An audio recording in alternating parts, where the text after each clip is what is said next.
আসসালামু আলাইকুম। সুপ্রিয় একাদশ এবং দ্বাদশ শ্রেণীর শিক্ষার্থী বন্ধুরা, টপিকস ভিত্তিক ইংরেজি গ্রামারের সহজ সমাধান নিয়মিত আয়োজনে সবাইকে স্বাগতম। আজকে আমাদের আলোচনার বিষয় হচ্ছে ডিটেলস অফ সেন্টেন্স। ইংরেজি গ্রামারের আমরা ইতিমধ্যে পার্টস অফ স্পিচের যে ক্লাসিফিকেশন গুলো আছে সবগুলো শিখে আসছি এবং সেন্টেন্স আজকে আমাদের আলোচনা যেহেতু সেন্টেন্স হচ্ছে ইংরেজি গ্রামারের অবিচ্ছেদ্য একটি অংশ।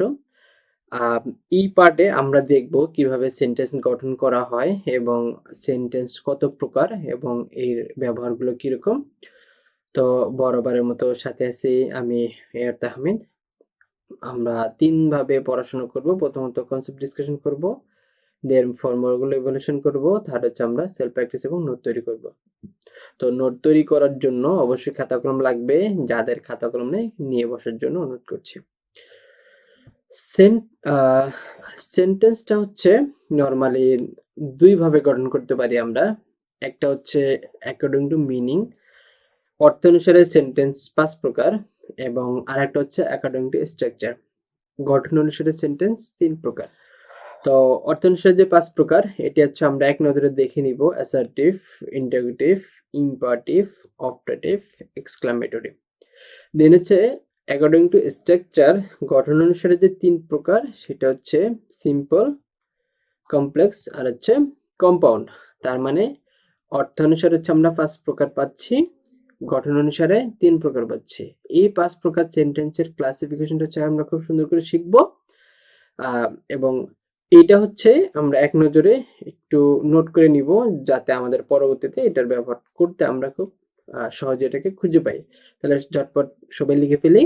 তাহলে আমি আবার হচ্ছে রিপিট করি: assertive, interrogative, imperative, operative, exclamatory হচ্ছে অ্যাকর্ডিং টু মিনিং, অর্থ অনুসারে, আর অ্যাকর্ডিং টু স্ট্রাকচার, গঠন অনুসারে 3 প্রকার: সিম্পল, কমপ্লেক্স আর হচ্ছে কম্পাউন্ড। এই 8 প্রকার সেন্টেন্সের উপর বেস করে আমাদের পুরো সেন্টেন্সের যে স্ট্রাকচারটা আছে সেটা হচ্ছে আমরা সাজাবো। তো সবার লেখা শেষ হয়ে গেলে আমরা হচ্ছে পরের পার্টে যাব। দেন হচ্ছে সেন্টেন্স তাহলে হচ্ছে কাকে বলে। আমরা এটা ছোটবেলা থেকে শুনে আসছি যে ধরো আমি বললাম যে she good is girl। এখানে দেখো এটা একটা শব্দ, এটা একটা শব্দ, এটা একটা শব্দ, এটা একটা শব্দ, প্রত্যেকটাই কিন্তু ইন্ডিভিজুয়ালি অর্থ আছে, কিন্তু পুরো শব্দগুলো পাশাপাশি বসছে।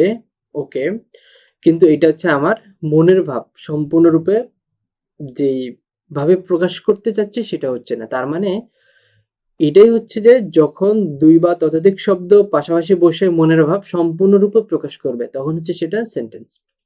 তাহলে কি বললাম?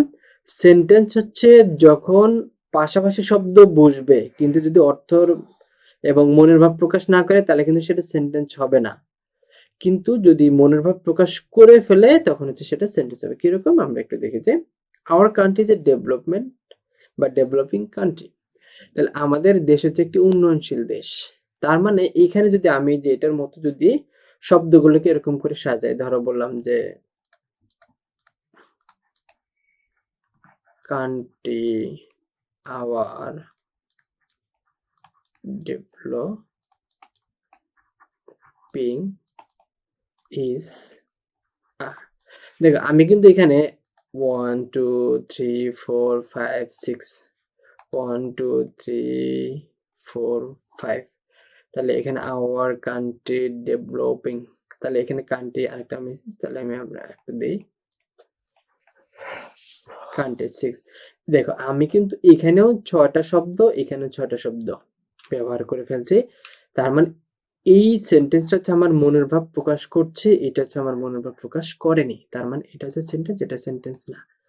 তাহলে সেন্টেন্সের এতটুকু যদি ডেফিনিশন আমরা মাথায় রাখি আশা করি ক্লিয়ার হবে। দেন হচ্ছে আমরা একটু উইথ সিটিজেন আর বাংলাদেশ অফ, আমরা বাংলাদেশের সিটিজেন, এখানে পুরো শব্দটার যদি আমরা সাজাই এটা কিন্তু এটাকে হচ্ছে আমরা যদি সাজাই তখন হচ্ছে কি হবে, we are citizen of Bangladesh. তার মানে আমি একটু আগে যেটা বললাম যে শব্দ যদি পাশাপাশি বসে সেটার মনোভাব প্রকাশ না করে সেটা সেন্টেন্স না। তার মানে আমরা এইটাকে সেন্টেন্স বলতে পারবো না, এটা হচ্ছে সেন্টেন্স। ক্লিয়ার? তো সেন্টেন্স আমরা যেটা দেখলাম যে একটা সেন্টেন্সের দুইটা অংশ থাকে। কি কি? আমরা ছোটবেলা থেকে পড়ে আসি সাবজেক্ট এন্ড প্রেডিকেট। তার মানে বাংলা যদি আমরা বলি উদ্দেশ্য এবং বিধেয়। উদ্দেশ্য কি? একটা সেন্টেন্সের মধ্যে আমি বলি যে ধর আমি একটা সেন্টেন্স বললাম যে আই ওয়েন্ট টু স্কুল, তাহলে আমার এখানে উদ্দেশ্যটা কি? স্কুলে যাওয়া। তাহলে এখানে সাবজেক্ট, তাহলে সাবজেক্ট হচ্ছে যে উদ্দেশ্যে কোনো কিছু বলা হয়, যে উদ্দেশ্য করে কোনো যে বলে, আর বিধেয় প্রেডিকেটটা হচ্ছে উদ্দেশ্যকে ইন্ডিকেট করে যদি কোনো কিছু বলা হয় তাহলে সেটা হচ্ছে বিধেয়। আমরা একটু ক্লিয়ারলি দেখি যে our country is a developing country, তাহলে আওয়ার কান্ট্রি, তাহলে এখানে উদ্দেশ্য কে? Our country. সাবজেক্ট, প্রেডিকেট কোনটা বা বিধেয় পরের পুরো অংশটা, ভার্বের পর থেকে পুরো অংশটা হচ্ছে প্রেডিকেট। তো আশা করি এতটুকু ক্লিয়ার। মানে একটা সেন্টেন্সের দুইটা অংশ থাকে, সাবজেক্ট এবং প্রেডিকেট, এবং একটা সেন্টেন্সের মধ্যে ম্যান্ডেটরি দুইটা জিনিস হচ্ছে সাবজেক্ট এবং ভার্ব। সাবজেক্ট এবং ভার্ব আমরা বিগত ক্লাসে বলে আসছি যে একটা সেন্টেন্সের দুইটা জিনিস লাগবেই সেন্টেন্স গঠন করতে, সেটা হচ্ছে একটা সাবজেক্ট আর হচ্ছে ফিনাইট ভার্ব। এবং একটা সেন্টেন্সের দুইটা অংশ থাকে, উদ্দেশ্য এবং বিধেয়, সাবজেক্ট এবং প্রেডিকেট। আশা করি ক্লিয়ার। দেন হচ্ছে we are citizen of Bangladesh, যেটা দেখলাম যে উইটা হচ্ছে এখানে সাবজেক্ট, আরটা হচ্ছে ভার্ব এবং পুরোটাই হচ্ছে আমাদের কি? প্রেডিকেট। তাহলে বাক্য গঠনের জন্য দুইটার প্রয়োজন, সেটা হচ্ছে সাবজেক্ট এবং ফাইনাল ভার্ব। আমরা যেটা একটু বললাম যে একটা বাক্য গঠন করার জন্য আমাদের দুইটা জিনিস ম্যান্ডেটরি লাগবে, একটা সাবজেক্ট আর একটা হচ্ছে কি? Finite verb. এই দুইটা ছাড়া আমি কোনোভাবেই একটা সেন্টেন্স গঠন করতে পারবো না। সেটা এক্সটেনশন থাকতেও পারে, নাও পারে, কিন্তু আমার ফিনাইট ভার্বটা থাকতে হবে। তাহলে আশা করি সেন্টেন্সের যে বেসিক কনসেপ্ট এটা আশা করি ক্লিয়ার। দেন হচ্ছে আমরা দেখব, এখানে ধরো আমি বললাম যে আসলে এখানে ওই যে আমরা বলছিলাম যে অবজেক্ট, এখানে অবজেক্ট জিনিসটা হচ্ছে আমরা একটু ক্লিয়ার হব। সেটা হচ্ছে আমরা একটা সেন্টেন্সের মধ্যে কোনো জিনিস দেখলে আমরা সেটাকে বলি অবজেক্ট, ভার্বের পরে না। এখানে ইউনিভার্সিটিটা কি অবজেক্ট নাকি অন্য কিছু? সবাই একটু লিখে ফেলো কমেন্টসে। তাহলে আমরা যদি এটাকে কি, এটা যদি আইডেন্টিফাই করতে, তাহলে আমরা কিন্তু দুইটা জিনিস দেখতে হবে। সেই দুইটা জিনিস কি? হোয়াট আর হচ্ছে হোম। আমি যদি verb K what are home দ্বারা প্রশ্ন করে উত্তর পাই, তাহলে সেটা হচ্ছে অবজেক্ট। কিরকম? আর যদি আমি ভার্ব কে দ্বারা প্রশ্ন করে উত্তর পাই, সেটা হচ্ছে অ্যাডভার্ব। তাহলে আমাদের এখানে দুইটা জিনিস, একটা হচ্ছে ভার্বকে যদি আমি হোয়াট এবং হোম দ্বারা প্রশ্ন করে উত্তর পাই তাহলে সেটা হচ্ছে অবজেক্ট হবে, আর যদি ভার্বকে আমি হোয়েন, হোয়ার, হোয়াই, হাউ এই চারটা দ্বারা প্রশ্ন উত্তর পাই তাহলে হচ্ছে অ্যাডভার্ব হবে। তাহলে রাহাত ওয়েন্ট ইউনিভার্সিটি, তাহলে রাহাত কোথায় গিয়েছিল? ইউনিভার্সিটিতে। তারপরে এখানে ইউনিভার্সিটিটা কি অবজেক্ট না, এটা নাউন হলে যেটা অবজেক্ট হবে সেটা না, তার মানে এটা হচ্ছে আমাদের অ্যাডভার্ব। তাহলে আশা করি এতটুকু ক্লিয়ার অবজেক্ট এবং অ্যাডভার্বের মধ্যে। দেন হচ্ছে আমরা অর্থ অনুসারে যে বাক্য 5 প্রকার সেটা দেখবো। একটা হচ্ছে অ্যাসার্টিভ বা বিবৃতিমূলক বাক্য, এটা হচ্ছে সিম্পল সেন্টেন্স যেটা, সেটা হচ্ছে আমাদের অ্যাসার্টিভ সেন্টেন্স। কিরকম? যে বাক্যে দ্বারা হচ্ছে সাধারণত মানুষের মনোভাব প্রকাশ করা হয়। মনোভাব হচ্ছে আমরা যেটা বললাম যে মনের ভাব প্রকাশ করলে সেটা সেন্টেন্স, কিন্তু বিবৃতিমূলক বাক্যটা হচ্ছে নর্মালি সিম্পল সেন্টেন্স যেটাকে বলে, যে আমরা হচ্ছে যখন কোনো নর্মালি কোনো মনের ভাবটা প্রকাশ করে তখন হচ্ছে সেটা বিবৃতিমূলক। কিরকম? যেমন Bangladesh is beautiful country, we are citizen of Bangladesh, এরকম। এখানে যেটা সেটা হচ্ছে যে এরকম মানে সিম্পল সেন্টেন্স, এগুলো সবগুলো কি সিম্পল সেন্টেন্স। তার মধ্যে হচ্ছে যে আই এম এ স্টুডেন্ট, তারপরে দে আর প্লেইং গেম। তার মানে সবগুলো কি একটা সিম্পল সেন্টেন্স। তার মানে এরকম যে সিম্পলি যে মনের ভাব প্রকাশ করা সেটা হচ্ছে বিবৃতিমূলক বাক্য। দেন হচ্ছে ইন্টারোগেটিভ। ইন্টারোগেটিভটা হচ্ছে আমরা নর্মালি যে বাক্য দ্বারা প্রশ্নসূচক অনুভব প্রকাশ করা হয়। আমরা হচ্ছে অনেক, তাহলে প্রথমটা হচ্ছে বিবৃতিমূলক বাক্য, সেটা হচ্ছে সিম্পলি মনের ভাব প্রকাশ করবে, আর এটা হচ্ছে প্রশ্ন করে মনের ভাব প্রকাশ করবে যে আমি কি আজকে সকালে ঘুম থেকে উঠতে পারবো, আমি কি স্কুলে যেতে পারবো, বা হচ্ছে সে কি আমার সাথে দেখা করবে। এই যে যখন প্রশ্নের উদ্রেক হবে তখন হচ্ছে সেটা প্রশ্নবোধক বাক্য হবে। তাহলে do we live in beautiful country, আমরা কি সুন্দর একটি দেশে বাস করছি। তার মানে আমরা হচ্ছে প্রশ্ন দুই ভাবে করতে পারি। একটা হচ্ছে অক্সিলারি ভার্ব দ্বারা,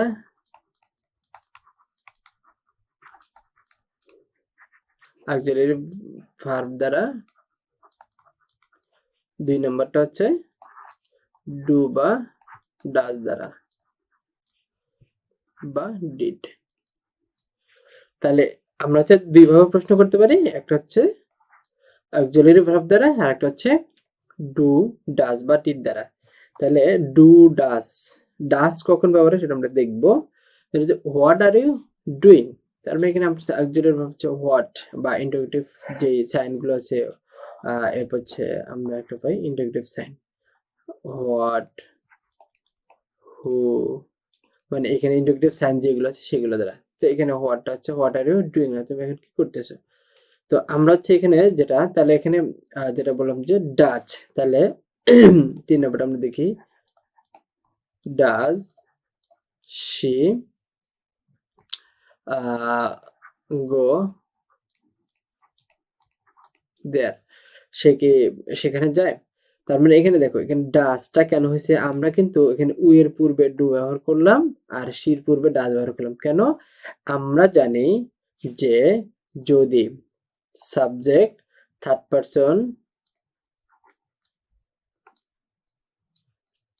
পারসন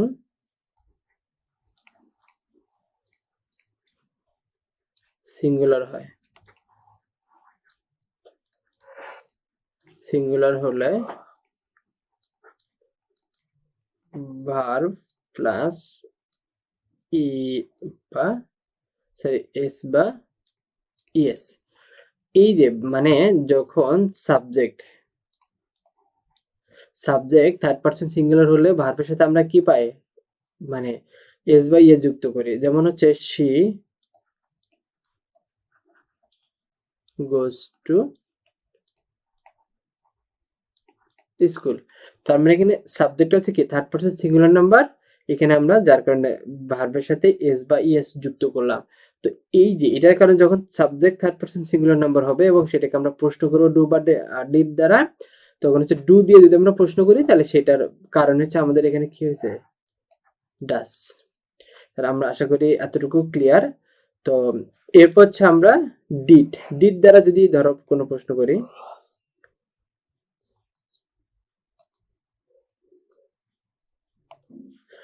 আমি যদি ডিড দ্বারা প্রশ্ন করি কিরকম, did she do the work, এই যে ডিড দ্বারা যখন আমরা প্রশ্ন করলাম, ডিড এর পরে আমাদের ভার্বের কি আসলো, বেস ফর্ম আসলো। তার মানে আমরা ডিড দিয়ে যদি কোনো সেন্টেন্সকে প্রশ্ন করি তখন হচ্ছে আমাদের ভার্বের বেস ফর্ম। তাহলে এতটুকু আশা করি ইন্টারোগেটিভ সেন্টেন্স নিয়ে আর কোনো কোশ্চেন থাকবে না। এবং ই যে ব্যবহারটা ডিড দ্বারা প্রশ্ন করলে যদি ভার্বের বেস ফর্ম বসে, এই ব্যবহারটা অনেক বেশি ব্যবহার হয়। তো 3 নাম্বার হচ্ছে ইম্পারেটিভ সেন্টেন্স। ইম্পারেটিভ সেন্টেন্স হলো আদেশ সূচক বাক্য।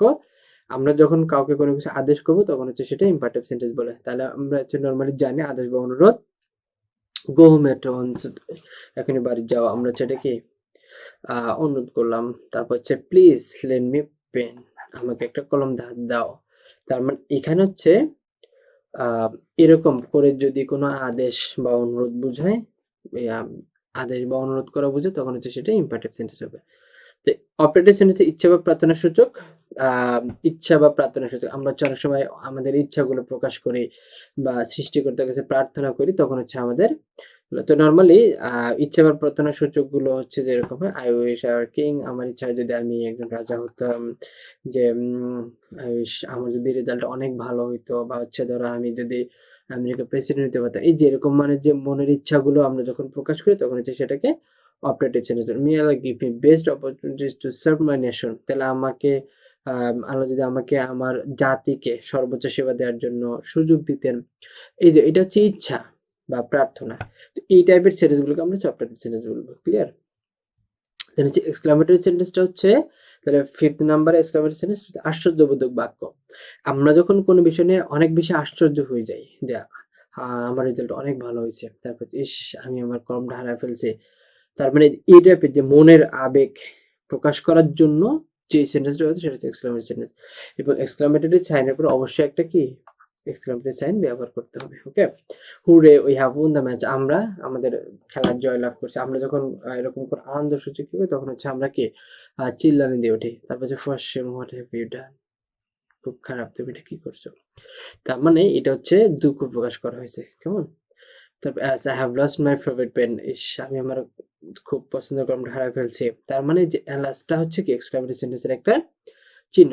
তার মানে আমরা সেন্টেন্সকে কি 5 ধরনের একটা হচ্ছে, তাহলে একটু রিক্যাপিচুলেট করি। অ্যাসার্টিভটা হচ্ছে আমাদের বিবৃতিমূলক বাক্য, ইন্টারোগেটিভটা হচ্ছে প্রশ্নবোধক বাক্য, ইম্পারেটিভটা হচ্ছে আদেশ, অপারেটিভ হচ্ছে ইচ্ছা প্রার্থনার সুযোগ, আর এক্সক্লামেটরিটা হচ্ছে আশ্চর্যবোধক। এই 5 প্রকার বাক্য আমরা হচ্ছে লিখে ফেলবো, লিখে খুব সুন্দর করে পড়ে ফেলবো। কেমন?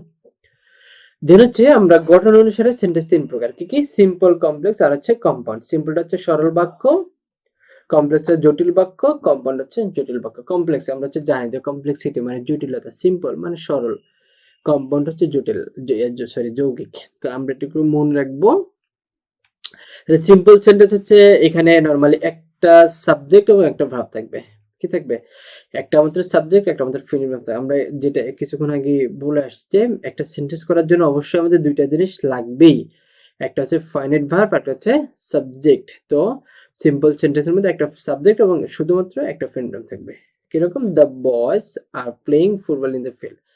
দ্য বয়েজ, এই যে আমরা কি বললাম যে একটা ফিনিট ভার্ব, তার মানে প্লেটা হচ্ছে একটা ফিনিট ভার্ব। এখানে কন্টিনিউয়াস ফর্ম হয়েছে, এটা হচ্ছে যেহেতু কন্টিনিউয়াস ফর্ম এর সাইন আছে যার কারণে হচ্ছে কন্টিনিউয়াস ফর্ম হয়েছে। দ্য ফ্যান মুভ স্লোলি, এই যে move, fan third person singular number, যার কারণে হচ্ছে এখানে মুভ এর সাথে যুক্ত হয়েছে। কে হ্যাজ ডান, তার মানে এখানে কে হ্যাজ ডুর ফার্স্ট পারসন হচ্ছে ডান, তার মানে এটা হচ্ছে একটা কি সিম্পল সেন্টেন্স। তার মানে সিম্পল সেন্টেন্স হচ্ছে একটা সেন্টেন্সের মধ্যে অবশ্যই একটা সেন্টেন্স, সরি একটা সাবজেক্ট এবং একটা ফিনিট ভার্ব থাকবে। কেমন? নন ফিনিট ভার্ব থাকলে কিন্তু সেটা সিম্পল সেন্টেন্স হবে না। কি হবে সেটা আমরা একটু পরে দেখব। তাহলে কমপ্লেক্স সেন্টেন্স হচ্ছে যে একটা সেন্টেন্সের মধ্যে একটা প্রিন্সিপাল সেন্টেন্স আর একটা হচ্ছে সাবঅর্ডিনেট সেন্টেন্স থাকবে, মানে একটা প্রিন্সিপাল সেন্টেন্স আর একটা ইন্ডিপেন্ডেন্ট সেন্টেন্স। তাহলে এখানে দুইটা ক্লোজ থাকে, একটা হচ্ছে প্রিন্সিপাল ক্লোজ আর একটা হচ্ছে আমাদের সাবঅর্ডিনেট। কিরকম? তাহলে হোয়েন হি কেম হিয়ার, একটা হচ্ছে প্রিন্সিপাল ক্লোজ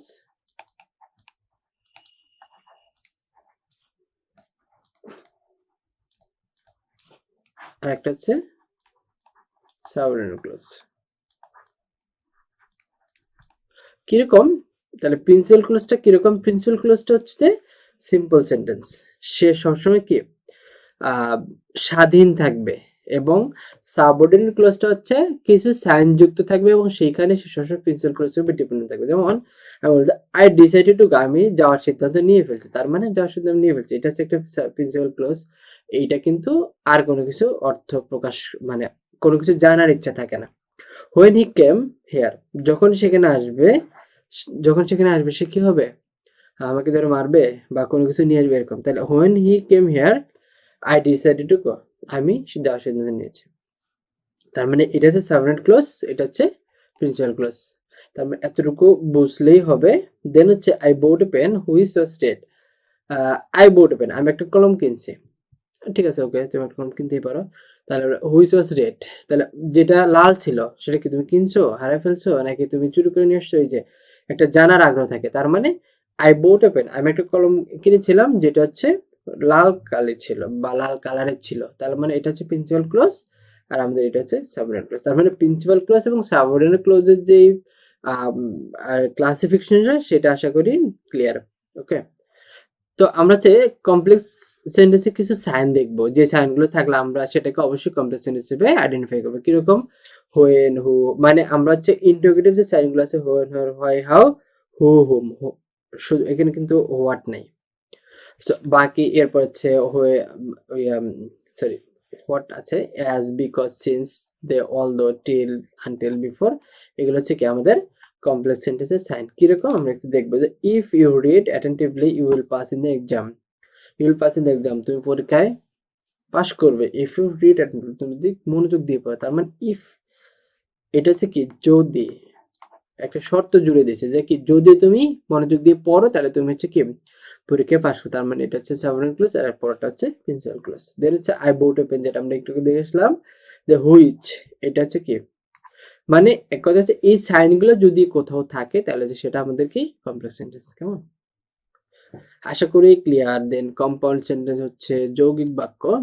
যৌগিক বাক্যের মধ্যে হচ্ছে আমরা কি দেখলাম যে সিম্পল সেন্টেন্সের মধ্যে সিম্পল হচ্ছে যে সাবজেক্ট প্লাস ফিনিট ভার্ব, তারপর হচ্ছে কমপ্লেক্সের মধ্যে হচ্ছে যে দুইটা ক্লজ, প্রিন্সিপাল ক্লজ আর একটা হচ্ছে যে সাবঅর্ডিনেট ক্লজ। আর কম্পাউন্ডের মধ্যে হচ্ছে যে এটা হচ্ছে প্রিন্সিপাল ক্লজ, এটা হচ্ছে প্রিন্সিপাল ক্লজ। তার মানে এখানে দুইটা সিম্পল সেন্টেন্স থাকবে। কি থাকবে? দুইটা সিম্পল সেন্টেন্স থাকবে। দুইটা সিম্পল সেন্টেন্স কিছু সাইন দ্বারা যুক্ত হবে। যেমন হি কেম হিয়ার, সে এখানে এসেছিল, and I decided to go, এবং আমি কি করেছিলাম যাওয়ার সিদ্ধান্ত নিয়েছিলাম। এখানে যে এন্ড, হি কেম হিয়ার, সে এখানে এসেছিল, and I decided to go, এবং আমি যাওয়ার সিদ্ধান্ত নিয়েছিলাম। এরপর হচ্ছে he went to the station, সে স্টেশন থেকে গিয়েছিল, এন্ড বোর্ডে টিকিট, এবং একটা টিকিট কিনছিল। তার মানে এখানে কম্পাউন্ড এবং কমপ্লেক্সের মধ্যে মূল পার্থক্যটা হচ্ছে এই সাইনগুলো। কম্পাউন্ডের সাইন হচ্ছে এন্ড, বাট, অর, এই তিনটা হচ্ছে বেসিক। এর বাইরে আর কিছু আছে, আমরা সেটা দেখবো। সেটা হচ্ছে এন্ড, বাট, অর আমরা যেটা বললাম। তারপর as well as, either or, neither nor, yet, so that, neither nor প্রভৃতি, এগুলো হচ্ছে কি কম্পাউন্ড সেন্টেন্সের সাইন। তাহলে he came here and I decided to go, এই যে এন্ডটা হচ্ছে কি আমাদের compound sentence. You will come or I will go, তুমি আসবে অথবা আমি যাব। তো সিম্পল, কমপ্লেক্স এবং compound, assertive, interrogative, imperative, exclamatory, এই যে সেন্টেন্সের প্রকারভেদগুলো আশা করি আমরা খুব ভালো করে শিখলাম। এবং কারো যদি কোনো বিষয়ে কোনো কনফিউশন থাকে কমেন্ট বক্সে লেখার জন্য অনুরোধ করছি। তো আজকে এ পর্যন্তই। আমাদের ভিডিওগুলো ইউটিউব চ্যানেল এবং টেলিগ্রাম চ্যানেল সব জায়গায় পাওয়া যাবে। যার যেখানে সুবিধা আছে সেখানে যুক্ত হয়ে শেষ পর্যন্ত ইংরেজি গ্রামারের ফুল সিলেবাস আমরা কমপ্লিট করব। সেই পর্যন্ত সবাইকে ধৈর্য সহকারে সাথে থাকতে অনুরোধ করছি। আজকে এ পর্যন্ত। আসসালামু আলাইকুম। পরবর্তী ভিডিও আসা পর্যন্ত সবাই ভালো থাকবেন। সবার সুস্বাস্থ্য এবং দীর্ঘ কামনা করছি।